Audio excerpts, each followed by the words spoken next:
Good afternoon. My name is John Strope. Welcome to the Nebraska State Historical Society's Brown Bag History Lecture Series. Brown bags have been offered since the mid-1980s. Lectures are held here at the History Museum on the third Thursday in the auditorium, and we're at 15th and P Street in Lincoln. You will find a detailed schedule for this series, as well as information about all of the Society's programs and services on the Society's website at history.nebraska.gov. If you are not already a member, I encourage you to join. Benefits of membership include subscription to Nebraska History Magazine, use of a microfilm reader printer in the Society's library archives to make free copies from microfilm, free admission to the Society's 7 historic sites, reduced fees for tours, after-hours events, and similar activities where there is a fee, and for kids' classes. Discounts in the Society's landmark stores at the History Museum, the State Capitol, and Chimney Rock. I have some thank yous to offer today. This presentation was created by Sandra Reddish from her personal research and interviews. In 2017, her work inspired additional field research with Japanese Americans in the region, done by the Nebraska Folklife Network for a Humanities Nebraska grant project. Both Humanities Nebraska and the Nebraska Folklife Network acknowledge and support Ms. Reddish's presentation as a significant public humanities event.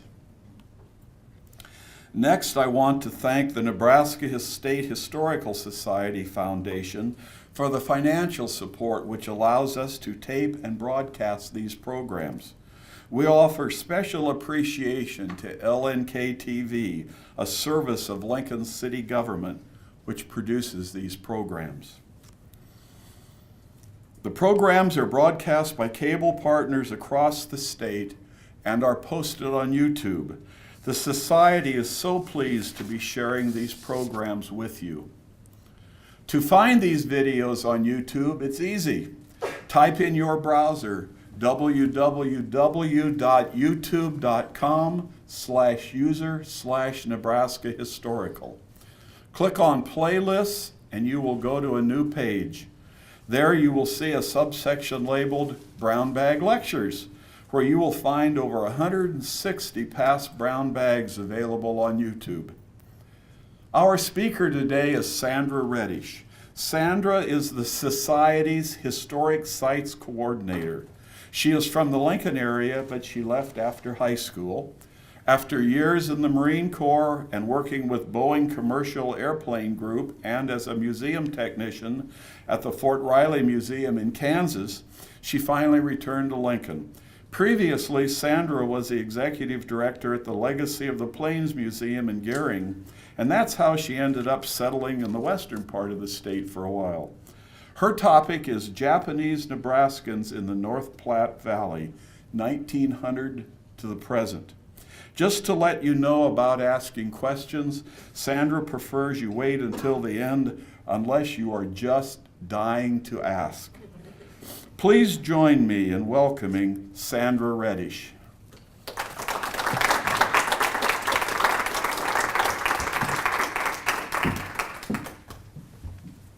Thank you. For those that don't know their geography and don't feel bad, this is the region, and mainly the whole North Platte Valley, but I will be concentrating around the Scottsbluff up into the Wyoming border. And so let's get started. And I view this, in fact, I came up with a friend of mine. Basically, this topic comes out, and it's a happenstance that turned serendipitous. And so in 2004, that's when I learned about Japanese that lived in the North Platte Valley. I guess this presentation is also going to be multiple stories. So the story is, I was down in Kansas State, I was a PhD student, and I was visiting with one of my professors. And he had a very loud, harsh voice, but I won't imitate him for you. Anyway, he basically said, Reddish, did you know there were Japanese in Nebraska? And I thought that was a really stupid question. Then I said, okay, yeah, I'm sure Lincoln and Omaha. He's like, no. He goes, out in the western part. I'm like, okay, yeah, I'm sure there are. And he's like, no, years ago. And I'm like, what? He's like, yeah, there's been Japanese out there in the western and the panhandle part of the state like for like maybe 100 years or so. That's the first time I've ever heard anything like this before. So the Episcopal priest, he put me in touch with him, and he was the parish priest there, and he's from around the Omaha Fremont area. So I met him. He was absolutely astounded. He's like, what do you mean? You didn't know Japanese were out here? And as a good historian, I always go, it's not in the history books. How was I to know this? And so he proceeded to tell me more about his time when he lived out there and was covering the parishes out there. So, long story short, he gave me basically an email equivalency of a letter of introduction to stay with Cindy Yamamoto. And she didn't know me from Eve, and she put me up in her basement, and I went out there in June of 2004. And that was my introduction into this group of people that have been Nebraskans for over 100 years that nobody knew about, basically. Or at least in the eastern part of the state, or I'm going to say at least 95% of the state. So that kind of gets it going. That's the backstory. I went out there in June. I went back in fall of that same year loaded with my recorder, and my cassette tapes, and started doing interviews. And then over the years, as time allowed, I would keep going there. As I met the folks, the first thing they told me, because I had to get this straight, and I will refer to some of these names. And that's how, because they would be telling me about this and the Issei and the Nisei, and I'm like, what? What is that? So anyway, try to keep that in mind, that it's Issei first generation, Nisei, and the Sansei. Mainly the Issei are pretty much all passed away. The Nisei, there are still some out there, okay? The Sansei basically have left the valley, okay? Or another way to say this, the Nisei is like part of that greatest generation, okay? The Sansei is part of like the Vietnam era generation, okay? Try to keep that in mind. So, my background also is not Asian American history, so I had to really bone up very quickly to try to put everything into context. And so I was frantically looking at stuff. And one thing I learned, Japanese immigration started in about 1870s, but it was not until the 1890s that it really kicks off. So yes, the main port would have been San Francisco or along California. Obviously, Washington and Portland, and also Canada and Mexico. As I delved in, so I was like, okay, so who are these guys that are coming through? Guys. Notice I said guys, not women. Guys. And most of these guys were young men. They came from agricultural. Some were educated, some weren't. But not only agricultural, they also started working with the railroad companies.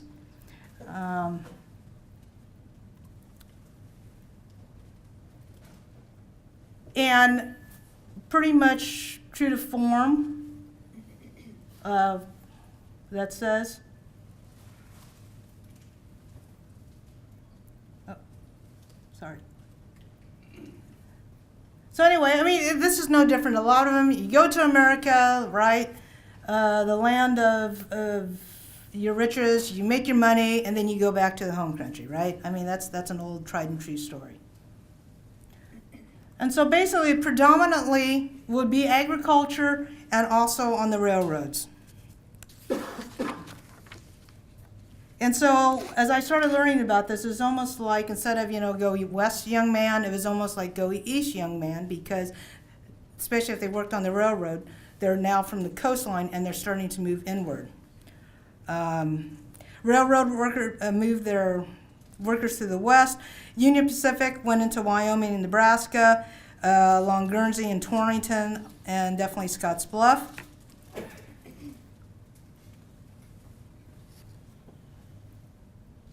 Again, you can just see where, and as I did my research, yes, I would find articles like, oh, there's a group of Japanese living in Idaho, or where, and it was mainly because of the railroad. And so, especially on that last one, you can say they specifically says in that book about, yes, and they crossed over into Nebraska.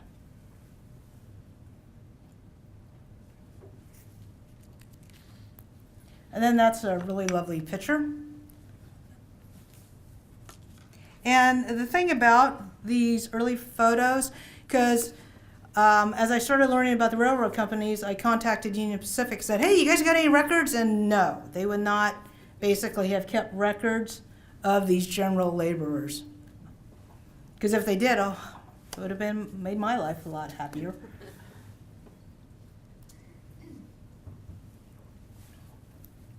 As then we're starting to get into numbers now, because that was another question I had.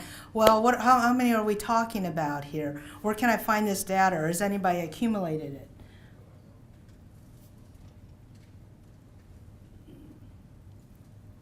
So keep in mind that most of these that are coming in have agricultural backgrounds.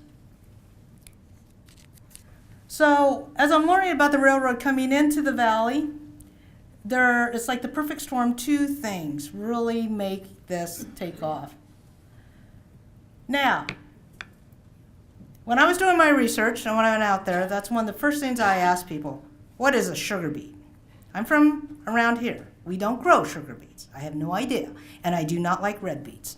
So, I got a very good indoctrination of what a sugar beet is and how you grow it and all this kind of stuff. Anyway, but this is starting to happen right at early decades of the 1900s, okay? One quote says, 1910, the beet sugar industry in the United States, with more than 60 factories in operation, produced over 463,000 tons of sugar, compared to 386,000 tons of cane sugar. So this is huge. It will take over a large predominantly of the western part of the state and the Panhandle, and of course with Great Western Sugar Company. The other thing, besides this new crop of this winter crop of sugar beets, we also have the irrigation system is now in place, and definitely with the Pathfinder Dam, and as you saw on that earlier map where the North Platte River is flowing through, we're starting to irrigate that valley. So this, I mean, really, it is the perfect. You got the irrigation and you got sugar beets. So, let me add this. Between 1918 and 1920, the average sugar beet acreage for Scottsbluff County was 35,706 acres. And in Morrill County was almost 11,000 acres of sugar beets. So you got these guys, they're young and they're single. And they're on the railroad, and they're coming into the valley, and you're like, wow, we got this new crop. Do I want to keep working on the railroad, or I want to jump ship, or jump a railroad car and start working on the land? So that's what a lot of them do. So also what's going on at this time, and you can't ignore this, now this is nationally. A lot of folks don't like Asians, and it starts back in 1882 with the Chinese Exclusion Act, and as you can see over the years, it just keeps getting more and more. Most of the stuff will evolve out of California. And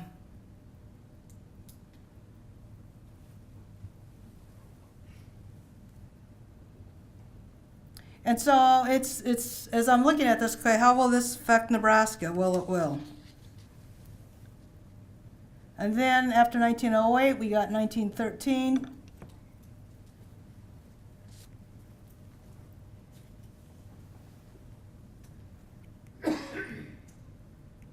And then by 1918, they've already basically enacted the the alien law. And then by 1924, we have that act, okay?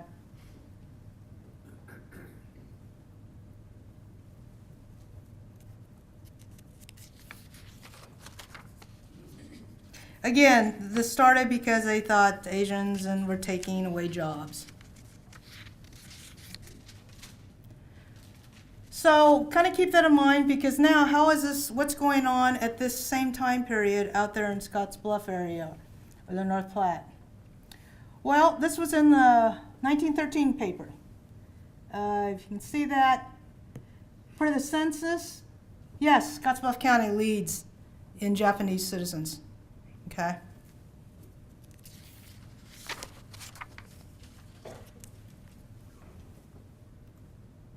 And this was kind of cool because as I'm starting to interview them, and they're pulling out family documents. I've never seen a passport from this time period. So this was, and you'll hear his name again, I'll say it, Roger Sottle's mother. And this was her passport to get into the United States. Now, as I'm interviewing the folks, I'm like, okay, so you're a young man, you leave the railroad, you take up farming. Basically, what are you doing for a social life? Anyway, so what about the wives? And that's when I start. Now, of course, the women give me this part of it. Picture brides. Now, and this is explained. You would exchange photos.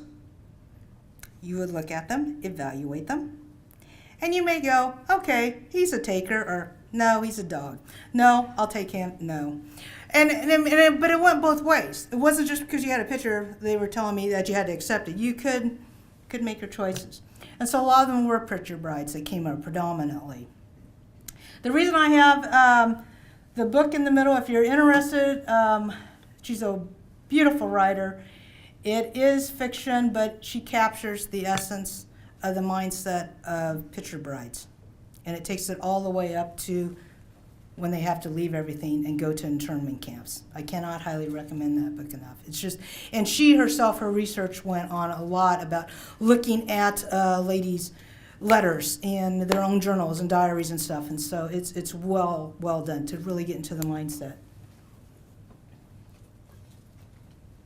And then again, pictures from this time period, right from 1900 and about 1920.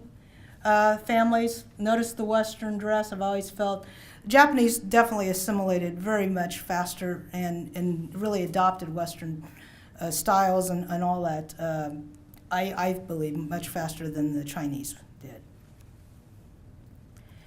Now, this picture came out of Roger Sato's family's. The picture of the woman, that's his mom. And off to the other side of the windmill, that's the Dutch Flats, which is between Mitchell and Morrow, I believe. Not much out there. Pretty flat.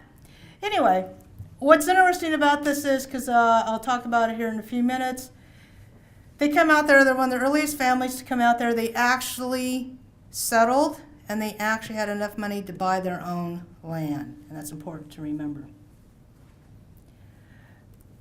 Came up with this stat, because I'm always interested about numbers. How many are we talking about? Are we talking 10? Are we talking 20? How many folks are coming out there into the region? So this kind of starts giving you an idea. And predominantly it will be out in the western part of the state. So then I go, well, how did they get these guys out here? Well, I came across this is a funeral notice. 1920, he was a contract laborer, so he would go and contract and get laborers in to the area. Obviously, he's well thought of, a very nice write-up about him. He ends up dying in Hastings, but they bring him back for his last spot.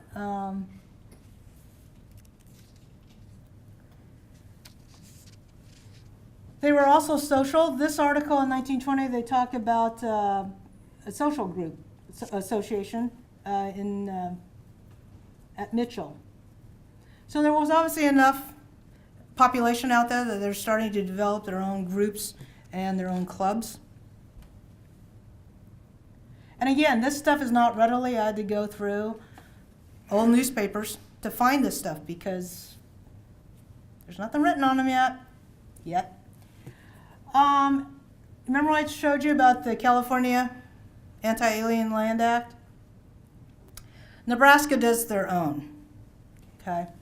And on this heading, you'll see this is in 1920, in the plea for them. Basically, I've seen the initial writing on this, and it was very specific.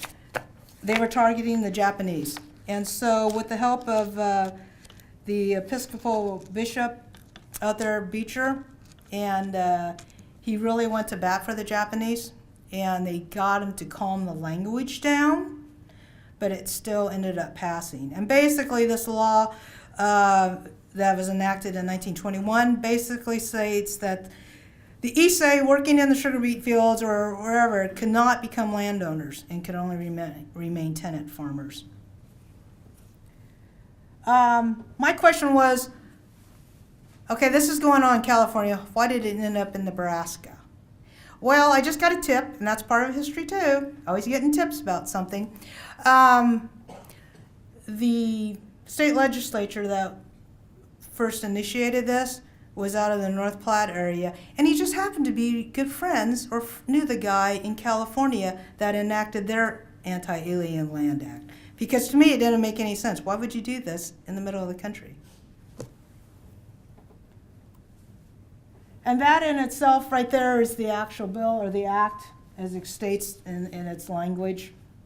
So that's what's going on at this time.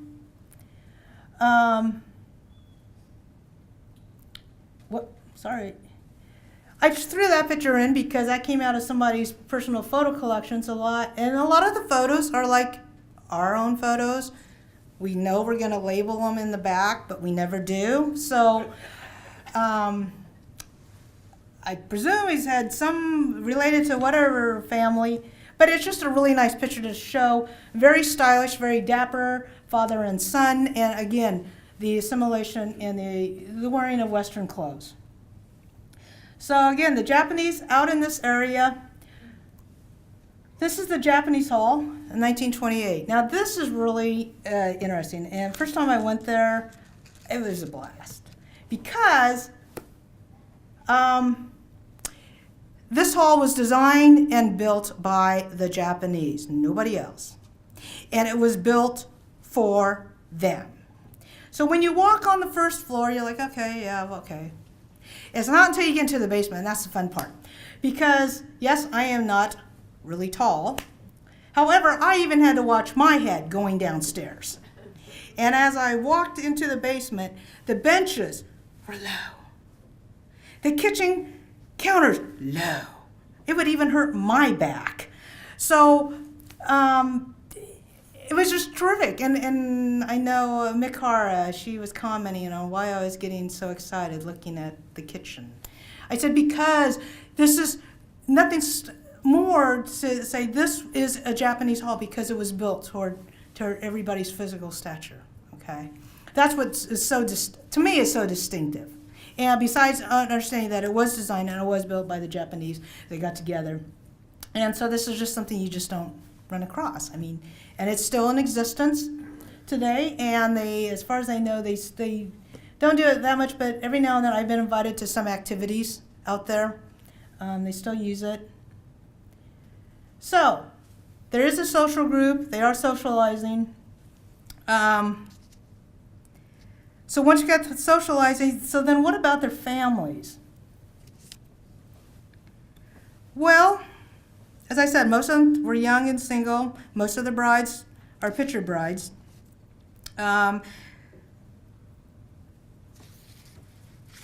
They would, this is not where they differed from the rest of their neighbors in the 1920s, especially in rural areas. If you ever look at families, photos, it's like, oh my gosh, you could feel the baseball team. The family's huge. And so this is very typical. Again, very Western style. I like looking at old photos, and you can see, like the little kid is kind of dressed traditional, but if you look at the little girls' haircuts, you know, the bob cut and all that kind of stuff. You know, very Western. One of the things when I was doing my interviews, I noticed, okay, yes, most of the families had 6 or more children. And so like a dummy, I said, so when your mom had the kids, like they go to the hospital? Oh no, we didn't go to the hospital. Silly me, I didn't even think about that. Oh, okay. And one of the great quotes that Mikara told me, she goes, she recalled it, all of us kids were told to go outside. And then when we came back, ta-da, there was a baby brother. So that was, that pretty much summed it all, okay? The other thing was I was surprised not that many children died of disease. They rarely went to doctors. They did their own, basically, home remedies. And so now we're moving in, like I said, I'm talking more now, focusing on the Nisei as children.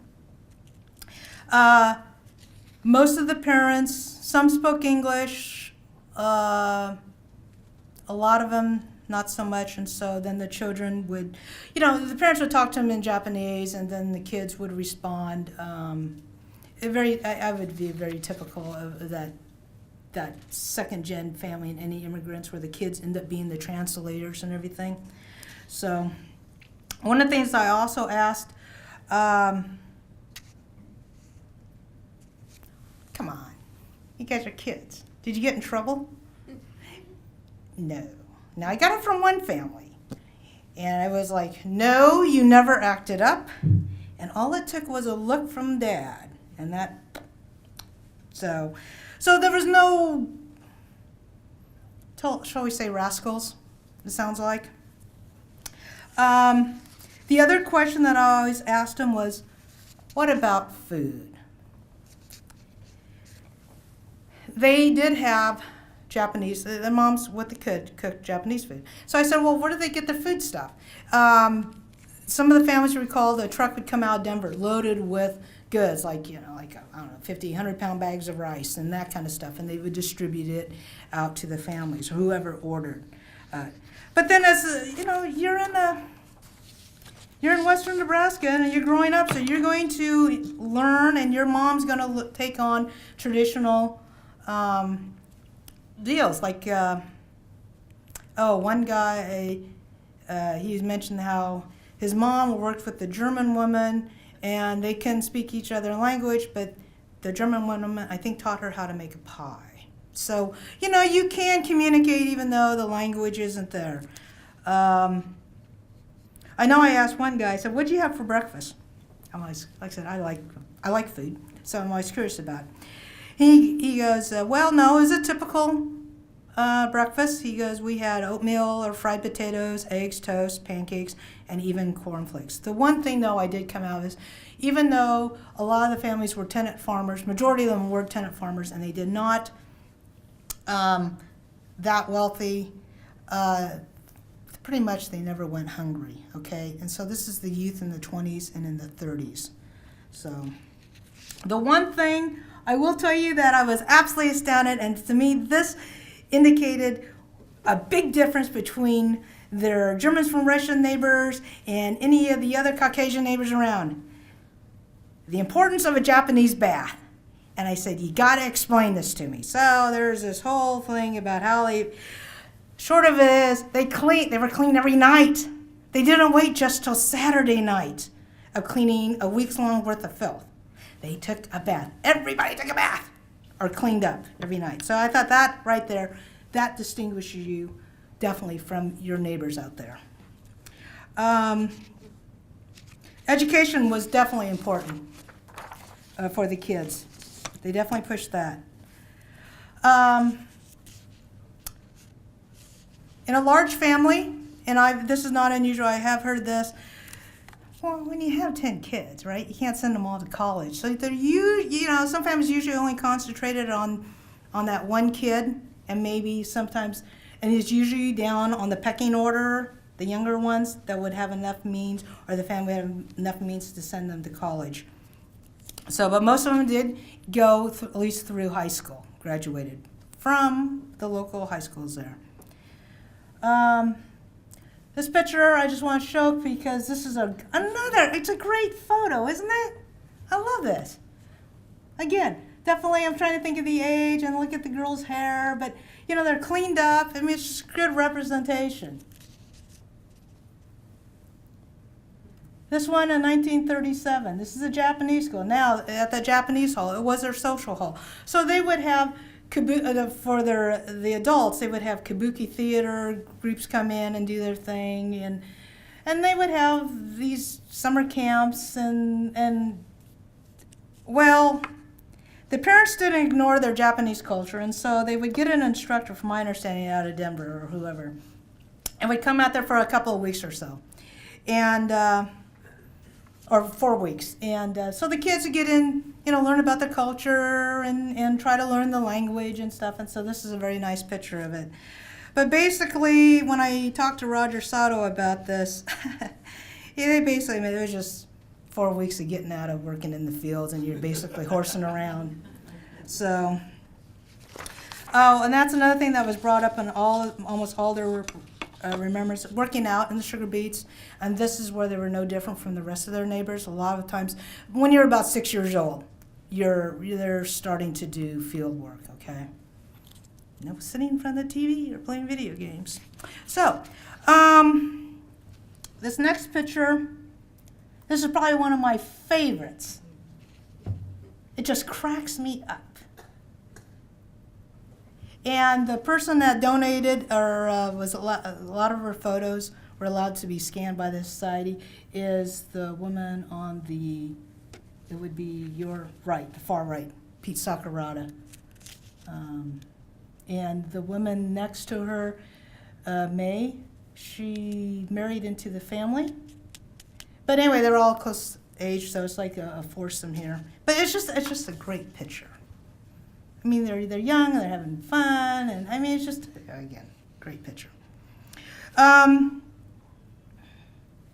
So again, through my interviews, I asked them what were they thought about as farmers. They were excellent farmers. A lot of farmers, the ones that could own land, would try to get them to work their own farms. That's how highly sought they were. The other thing that I thought was interesting is someone's like, really? They would go in the spring, get their loans from the bank, and then they would pay it off in the fall. They didn't do that for everyone, the bankers. But the Japanese had a very good reputation, and so the bankers would work with them. I got this next picture. This farmhouse, because that's another thing. When I was driving around, I said, hey, where's these little shacks that they stuff like 14 people in? Well, a lot of them are shacks, and they're no longer there. Pete drove me to this. This is their farmhouse, and she was telling me a lot of cool memories inside of it and everything. They would hold dances and that kind of thing. But the other one I thought was very interesting because these are a group of people, right, that cannot own land after 21 unless you bought land prior to that. That other house, that little house, was a hired man's house, and so their hired man was actually a Mexican family that would come up and work with them. I thought, okay, there's something wrong with this picture. The other person that's predominant in this valley story is Father Cano. He was a farmer, very educated Japanese young man, came into the United States, came into Nebraska. He was a farmer, that was his interest. He got his master's degree in, I think, agronomy, one of the ag subjects. And he moved out to the central part of the state, and then he ended up in the valley. This is a picture of his family. But the thing was, he also became a deacon and was involved in the Episcopal Church. He kept meticulous records. Thank God for that, because you can't always trust census records, and he kept track of almost all the Japanese in that valley. So this is his stats from 37.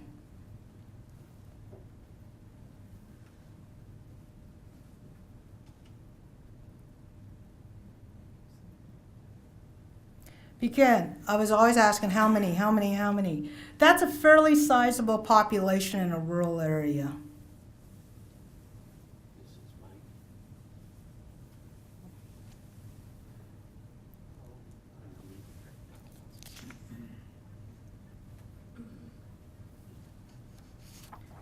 So then everything's typical 1920s, 1930s in Nebraska, out in the west or out in the rural setting, and then that date will change everything. Okay. There was a group of them down in North Platte. Father Cano was there. Some of them were arrested, but Cano was kept in confinement by the law enforcement. I'll talk a little more on that. And when I interviewed him, I said, "Look, I'm going to have to ask you some tough questions. I can't ignore World War II. Most of them would have been in high school at the time." And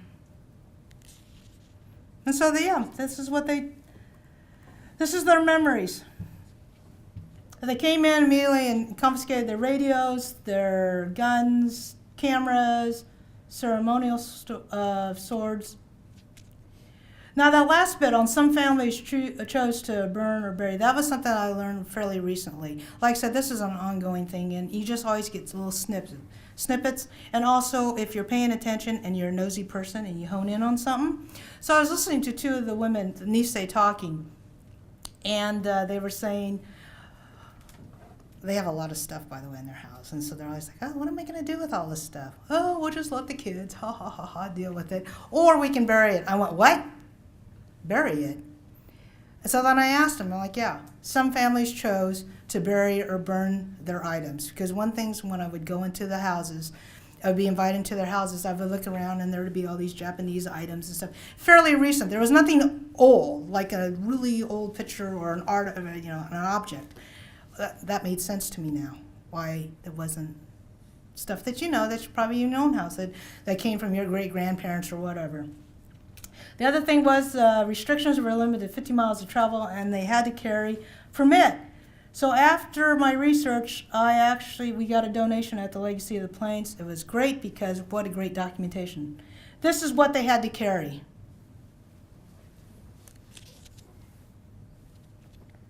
And as you can see, Mrs. Nochi, she's a pretty vicious person, at a whopping 4'9" and 123 pounds.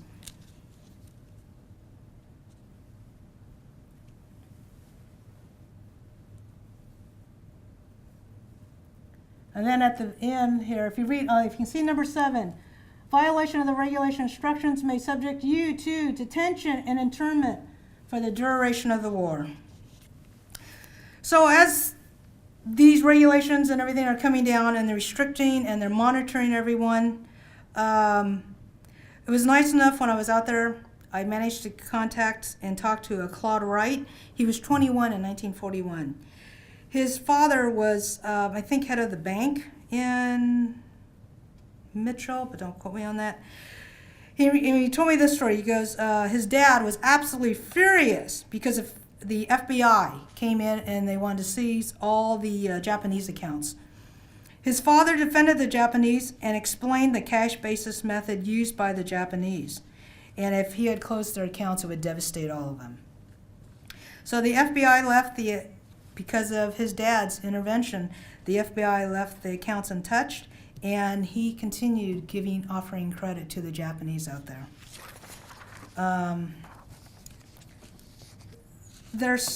I believe a lot of them are still reticent to talk about World War II, and I'm not one of those interviewers that will still keep pounding away. I let them talk however they feel comfortable.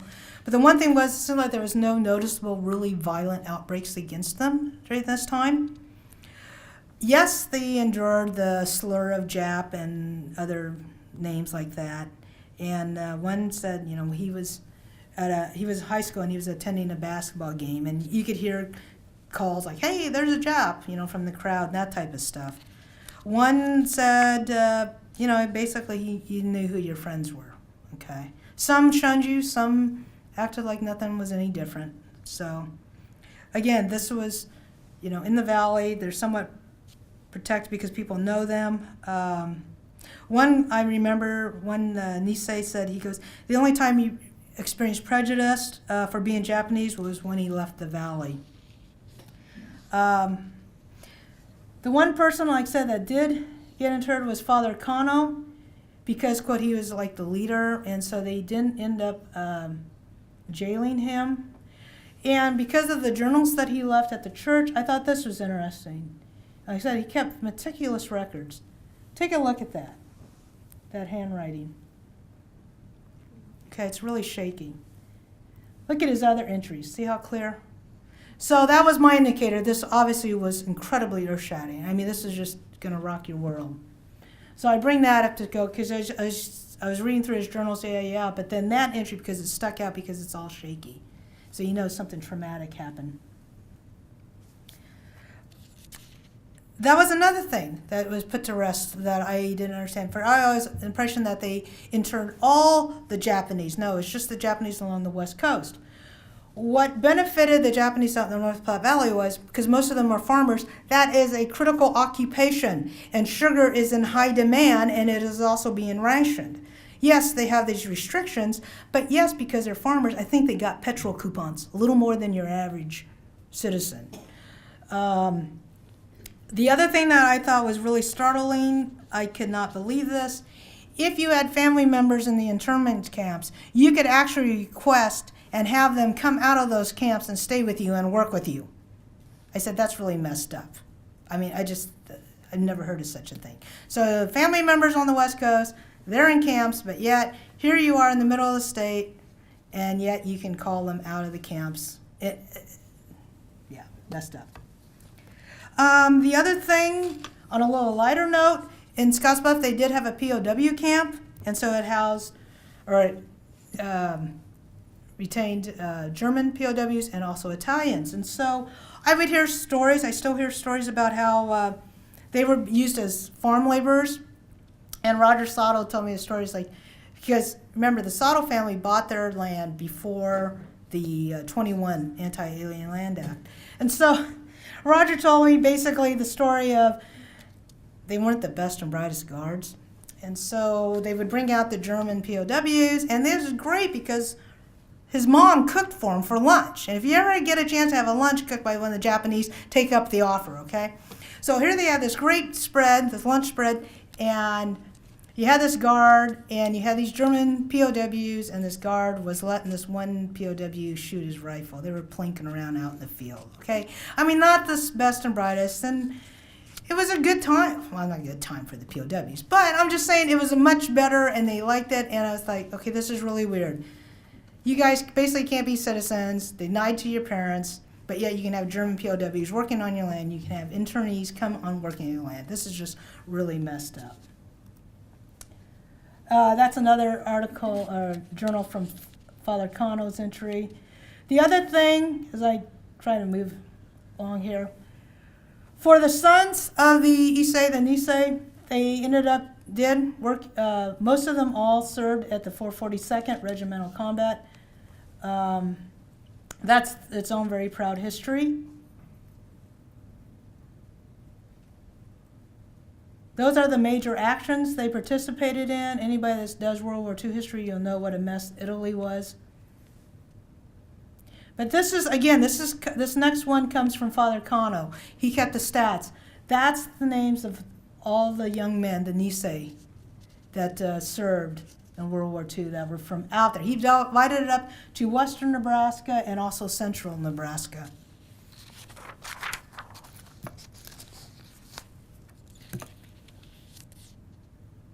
And then that's the central Nebraska.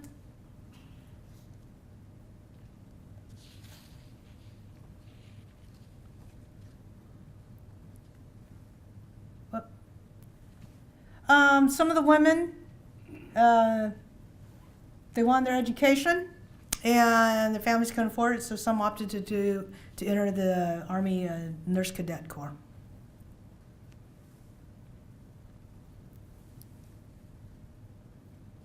So that pretty much takes you up into World War II, and then,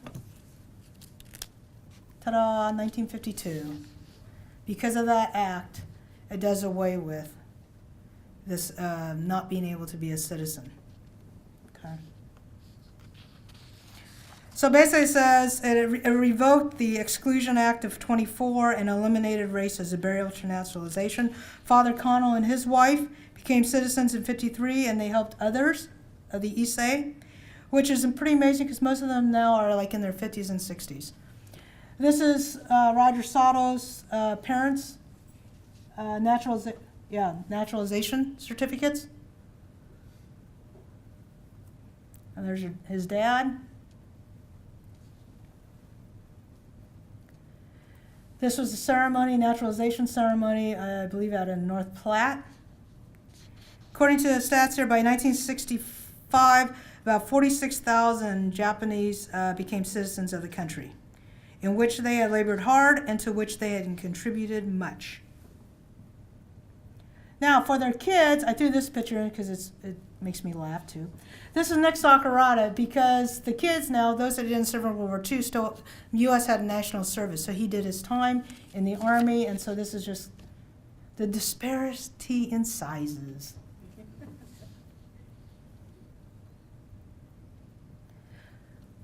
And then, 21st century. Nancy Sakurada, she used this term a lot, and basically, no, they are no longer under the radar because they started talking to me. As I began my research, there wasn't much. This is what I could glean. First, I found that book, Broken Hoops. There is a chapter on Japanese, but it's written by Father Cano. The Nebraska history, I remember that because I have that issue, and I talked to that professor that wrote it about how the university was one of four that allowed the internees come out of the camps and go to college. Actually, I bought that here at the store about Ben Kuroki. And then the Nikkei farmer, I knew about that because Father Miles gave me some unpublished manuscripts and typed up on Father Cano. And then last but not least,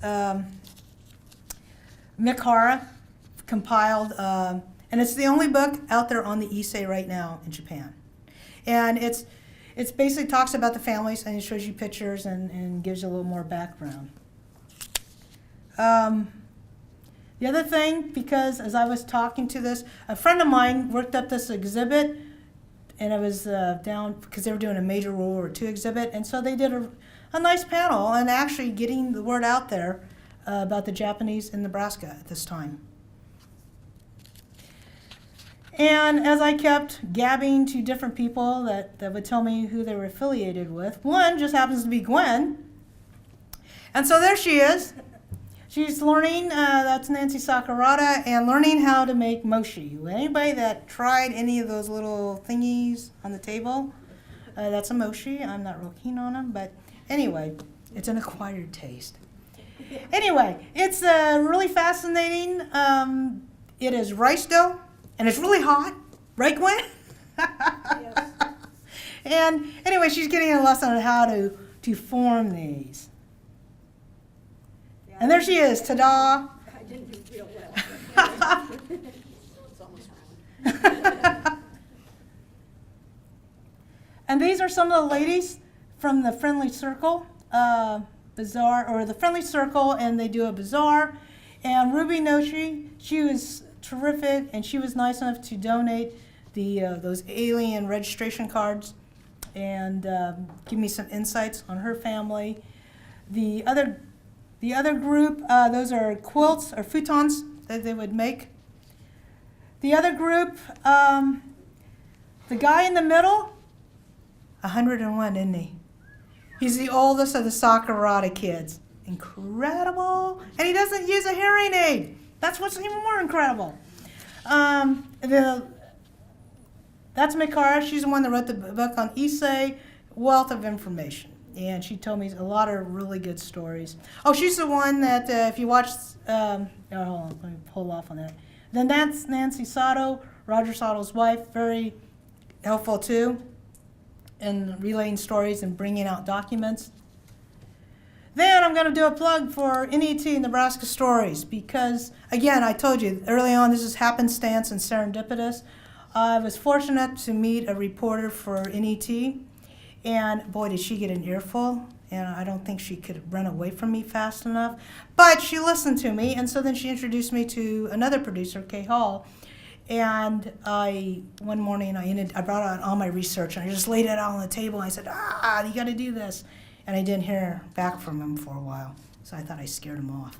But anyway, I get this email. I was like, ta-da, I finally got cleaned off my schedule. I'd like to do this story. Kay Hall did a beautiful, beautiful job on this. And it aired in 2016, The Visible People. And that's, if you go to their website, that's what it looked like.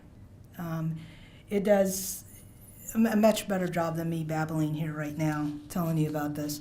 But this story, and I end it because I feel very strongly, this is a Nebraska story, it really is. They are Nebraskans. They are American citizens. They also reflect what's going on in rural America now. Most of that third generation, the Sanse, are not living in the valley. Why? Because it's economics, right? There's not jobs. Also, in immigration families, as I always say jokingly,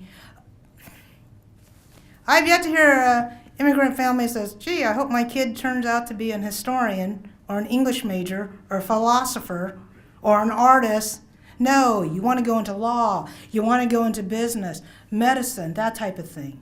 And so I really feel like because nobody captured their history, and there's still time, but people better get out there and capture more of their stories, those that are willing to talk. Again,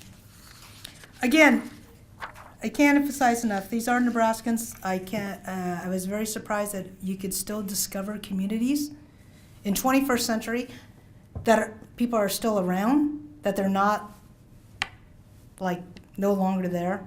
And that's what startled me, and that, again, that they never made anywhere in the Nebraska history books. I know they had an exhibit here before they did the renovation on the immigrants in the state. And I remember going up there looking, and I was like, okay, the usual suspects, the usual cultures, and there was nothing on the Japanese. But before I get completely like, why isn't there? Somebody had to be willing to talk to them, to have them share their own personal pictures, their own documents, and to be willing to interview them. And a lot of folks, I've done a lot of interviews, a lot of people go, well, why would you want to know my story?